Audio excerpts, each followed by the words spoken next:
Oke, assalamualaikum warahmatullahi wabarakatuh. Pada kesempatan ini, salam petani kelapa sawit untuk pemula, baik itu untuk yang udah seniornya ya. Pada kesempatan hari ini banyak juga yang bertanya, tolong bang di-spill cara pemupukannya. Cara pemupukannya nggak bisa di-spill ya, karena kita belum jadwal untuk pemupukannya. Ada juga yang bertanya, bang tolong jelaskan apa saja pupuk yang abang gunakan, gimana caranya supaya sawit itu buahnya banyak dan lebat katanya.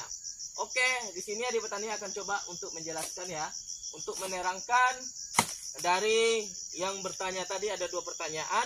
Yang pertama, untuk cara mesti pemupukan itu biasanya tidak dicontohkan di sini. Itu biasanya piringannya yang harus di liling piringnya harus dipupuk. Yang kedua, tadi ada nanya, tolong bang gimana cara untuk pemupukan kelapa sawit itu agar buahnya banyak. Oke, buat sahabat petani kelapa sawit di sini, pertama Adik Petani menggunakan jenis pupuk yaitu NPK 1616. Ya, di sini Adik Petani bilang aja lah namanya, yaitu NPK 1616 Mutiara. Yang mana di sini Adik Petani telah menggunakan sejak dulu lagi, dari awal mulai tanam sampai akhir sekarang masih menggunakan MPK. Berapa kali dalam setahun Adik Petani menggunakan MPK? Yaitu 4 kali. Apa saja langkah-langkahnya? Pertama, awal bulan 3, 1 itu adalah pemupukan. Bulan 6 pemupukan. Bulan 9 pemupukan. Bulan 12 pemupukan. Ada dalam setahun 4 kali Adik Petani pemupukan MPK. Berapa takaran setiap per pokoknya? Jadi per pokoknya dalam sekali 3 bulan itu adalah cukup setengah kilo. NPK 1616 Mutiara itu setengah kilo per pokoknya. Jadi per tahunnya berapa? Dalam per pokoknya kalikan saja 4 kali setengah berapa tuh? Berarti 2 berapa tuh? 2 berarti ada 2 kilo. Tuh. Jadi 2 kilo dalam per tahunnya. Cuman Adik Petani pemupukan MPK itu per batangnya cuman 2 kilo per tahunnya. Coba bayangkan seperti ini. Kok Pak bagus ya sawitnya? Cuman pupuk MPK-nya 2 kilo per batang. Kok Pak bisa bagus? Kok bisa banyak buahnya? Pengen tahu? NPK 1616 itu ada 3 unsur yang mengandung di dalamnya. Pertama nitrogen, yang kedua fosfat, yang ketiga kalium. Jadi di situ tidak cukup 3 unsur. Terus Pak, nanti kalau unsurnya kata orang unsur kaliumnya harus banyak. Kalau tidak banyak kekurangan pupuk. Keseimbangan dan kesetaraan dalam unsur hara itu sangat penting. Tidak boleh berlebih-lebihan. Makanya untuk itu Adik Petani ini udah menguji coba untuk kesetaraan dan keseimbangan. Kalau kesetaraan keseimbangan unsur itu, insya Allah hasilnya akan memuas seperti ini. Bisa tuh dilihat yang sebelah situ di belakang kamera ada juga tuh, bisa dicontohkan. Cuman Adik Petani sini nggak mereview kan. Sini Adik Petani memang melihat kan contoh satu batang ini jalan besar. Sengaja di sini bikin konten nggak apa-apa. Jadi untuk itu sahabat petani, tadi kita pokok lagi masalah pemupukan. Jadi pemupukannya itu ya dalam setahun Adik Petani MPK Mutiara itu cuma 2 kilo. Setengah kilo. Berarti jadi 2 kilo per tahunnya. Jadi itu MPK. Dan untuk selanjutnya untuk cash rate. Cash rate itu 1 kilo per batangnya dalam sekali setahun. Berarti Adik Petani pupuk dalam setahun itu cuma 3 kilo 2 jenis pupuk baru. Terus boronnya kasih, iya boron itu tergantung masing-masing mau kasih berapa, itu takaran terserah masing-masing. Terus CU gitu. Jadi total Adik Petani pemupukan dalam per tahun pupuk pokoknya saja itu 3 kilo.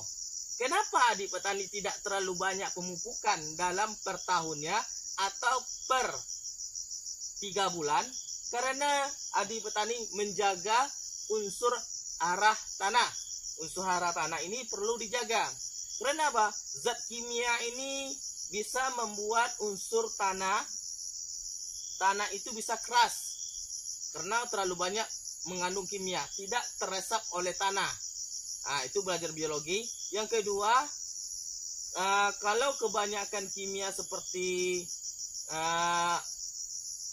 fosfat itu pengaruh juga, karena tanah itu bisa membuat tidak terserap oleh akarnya lagi unsur hara tersebut.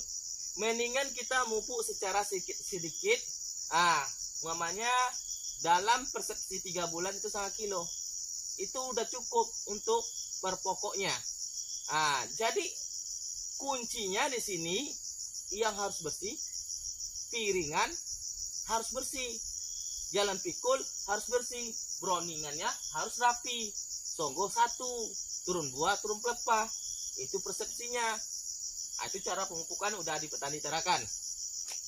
Jadi bohong itu katanya datang ke sini.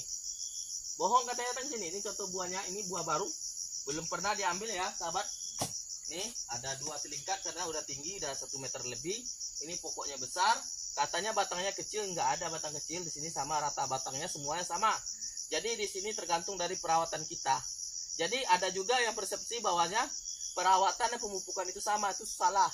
Perawatan ya sejenisnya itu udah dibilangin kemarin video-videonya.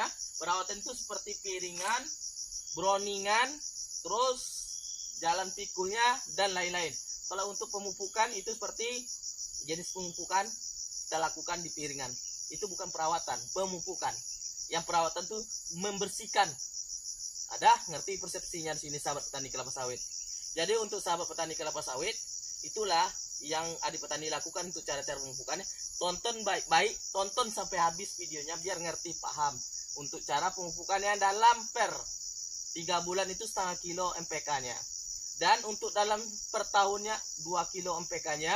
Masuk cash rate dalam per semester, yaitu 6 bulan itu masuk sekali, itu 1 kilo per batangnya. Itu untuk boron itu tergantung masing-masing, dan CU tergantung masing-masing mau bikin atau enggak. Kalau di petani tetap ada dikasih. Oke. Jadi untuk itu sahabat petani kelapa sawit semuanya, ini adik petani ini bikin arahan kepada petani pemula biar sukses seperti sawit adik petani.